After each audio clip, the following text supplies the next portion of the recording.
बिस्मिल्लाहिर्रहमानिर्रहीम।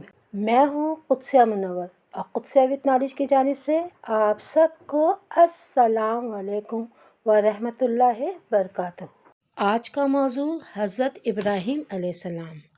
लेकिन इससे पहले कि मैं इस बात का आगाज़ करूँ, आप सबसे इल्तिमास है कि आप मेरे चैनल को लाइक करें, शेयर करें, कमेंट्स करें और सब्सक्राइब करना ना भूलिएगा।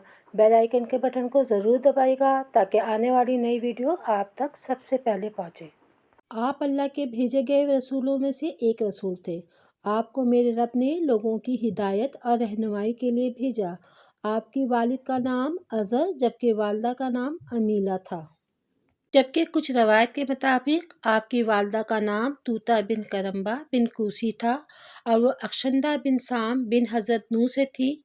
आपकी कुनियत अबू फजान थी, यानी कसरत से मेहमान नवाजी करने वाला। आपकी विलादत मुल्क शाम के इलाके गूता अल दमश्क की एक बस्ती बरज़ा में हुई। ये बस्ती जबल कासून के दामन में वाक़ है, जबकि कुछ रवायत के मुताबिक आप बाबल शहर में पैदा हुए। जब आप दुनिया में आए तो सितारों की पूजा और बुत परस्ती आम थी। आपको मेरे रब ने बचपन से ही फ़हम फरासत अता कर रखा था। यही वजह थी कि आप हमेशा अपने बड़ों से अपने रब के बारे में पूछते। वो लोग कभी चाँद, कभी सूरज और कभी सितारों को अपना रब बताते। आप चूँकि ज़हीन थे, इसलिए आप इनके जवाब से कभी मुतमईन ना हुए, क्योंकि ये सब चीज़ें एक वक्त में डूब जाती थी। लिहाजा आपने उनको अपना रब मानने से इनकार किया। इसके नतीजे में मेरे रब ने आपको हिदायत अता की और आपको रिसालत का दर्जा अता फरमाया, जिसका जिक्र कुरान में मेरे रब ने कुछ इस तरह किया। सूरह अंबिया की आयत नंबर 51 में मेरे रब ने कहा, बेशक हमने इब्राहिम को अता की नेक राह और हम खूब जानते हैं। इसके बाद हज़रत इब्राहीम ने लोगों तक अक़ीदा तौहीद पहुँचाने का काम सरअंजाम दिया और इसकी इब्तिदा अपने घर वालों से भी की। आपने हिदायत की कि वो अल्लाह को माने।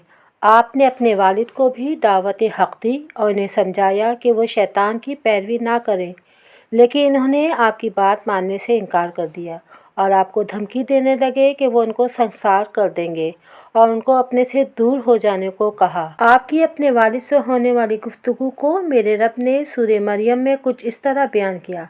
आपने अपने वालिद को बहुत समझाने की कोशिश की। आपने उनसे कहा कि वो नहीं जानते जो वो जानते हैं, लेकिन उन्होंने आपकी बात मानने से इनकार कर दिया।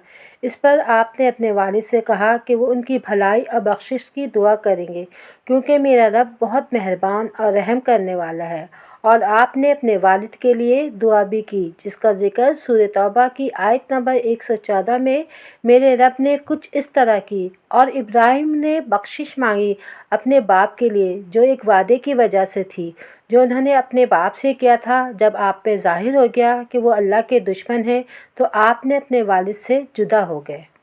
में हज़रत अबू हुरैरा से रवायत है कि आप सल्लल्लाहु अलैहि वसल्लम ने फरमाया, क़यामत के दिन आपकी मुलाकात अपने वालिद अज़र से होगी। उस वक्त उनका चेहरा ग़र्क़ आलूदा होगा। आप उनसे कहेंगे कि मुनकिर ना बनो।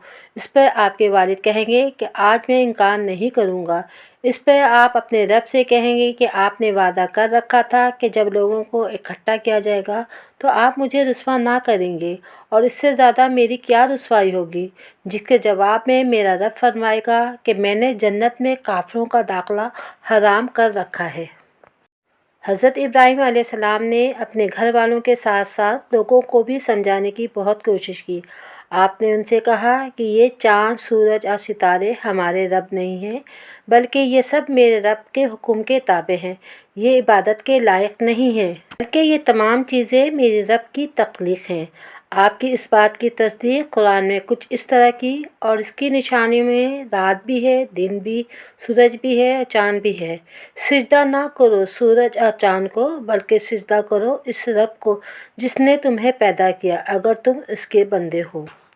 आपने अपनी कौम से कहा कि तुम अल्लाह की इबादत छोड़ के जिसकी इबादत करते हो, ये तुम्हें फ़ायदा नहीं दे सकती, क्योंकि इनमें बोलने, सुनने और समझने की सलाहियत नहीं है। ये जो चाँद, सूरज और सितारे हैं, ये सब अल्लाह के हुक्म के पाबंद हैं, और जिन बुतों को तुमने अपने हाथों से बनाया है, वो तुम्हारे रब कैसे हो सकते। आपने अपनी कौम से कहा कि तुम अल्लाह की इबादत छोड़ के जिसकी इबादत करते हो, ये तुम्हें फ़ायदा नहीं दे सकती, क्योंकि इनमें बोलने, सुनने और समझने की सलाहियत नहीं है। ये जो चाँद, सूरज और सितारे हैं, ये सब अल्लाह के हुक्म के पाबंद हैं।